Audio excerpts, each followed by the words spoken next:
Hi my country people, how una dey? Na newspaper review tori I bring una from Naija and all over the world. My name na Misola. One British journalist and presenter, Kevin O'Sullivan, don criticize the Duke and Duchess of Sussex, Prince Harry and Meghan Markle sake of say dem visit Nigeria. Dis one happen after another British journalist, Christopher Wilson, draw backlash on why e go compare Nigerians to Nazis just because dis royal couple visit Nigeria. Dis couple visit Nigeria to celebrate Invictus Games wey be Irish tournament for soldiers wey injure for Nigeria, but dis dia visit don face criticism from British journalists and royal supporters. Na on Talk TV, O'Sullivan explain say Nigeria no deserve endorsement from anyone, especially members of the royal family. E say royal family no dey go anywhere anyhow. Dem don dey plan dis tour for many years in advance, and any country wey dem choose to visit get luck. Dis presenter tok further say there is no way royal family go set foot for Nigeria, a country where dem no get regard for female genital, where women no get rights, and where dem dey kidnap children in hundreds by extremist Islamic group. E say dis one no be the country wey dem suppose endorse by anyone, talk less royal family. The journalist say dis two people no know wetin dem dey do. Dem dey make the country look good even when dem no deserve am. Meanwhile, King of England, King Charles III, don visit Nigeria 4 times for year 1990, 1999, 2006 and 2018. O'Sullivan guest wey be royal correspondent and expert, Michael Cole, too follow call Nigeria dangerous destination. Dis further tori dey inside Punch newspaper.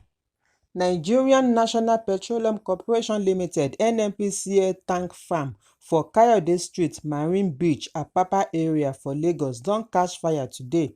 According to eyewitness Tunde Are, the fire start around 11 a.m. E say people run helter-skelter to quench the fire before rescue team come. The rescue team wey Lagos State Emergency Management Authority (LASEMA) lead come to the area still dey battle the fire. As at the time dem dey file dis report, we hear say na petrol wey throway for ground within the perimeter of the terminal cause the fire. Director of Fire Service for Lagos, Mrs. Margaret Adeseye, confirm dis report as she tok say effort dey go on with various emergency responders to quench the fire within the oil and gas industry.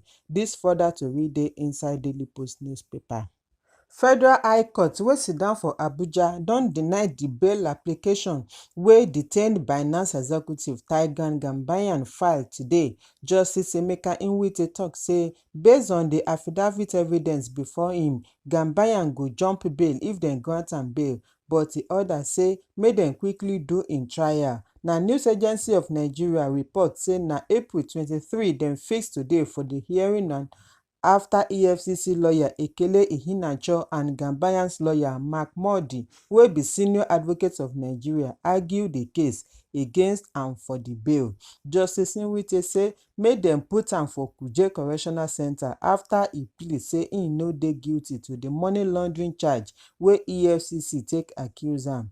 Dis further tori dey inside Daily Post newspaper.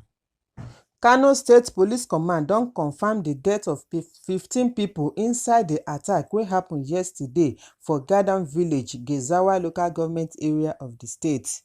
News Agency of Nigeria NAN report say one man spray petrol inside mosque and lock the door with about 40 worshippers wey dey there before e come light fire put.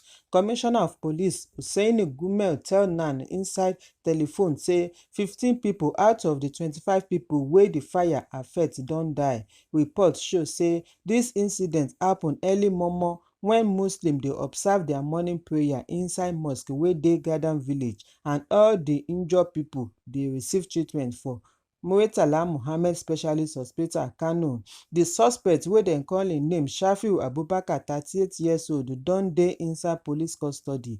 Dem say na family member wey dey vex over property sharing. Dis further tori dey inside The Nation newspaper. If una gbadun dis story, make una help me subscribe, like, share and comment so that we go dey notify una as other tori dey shele.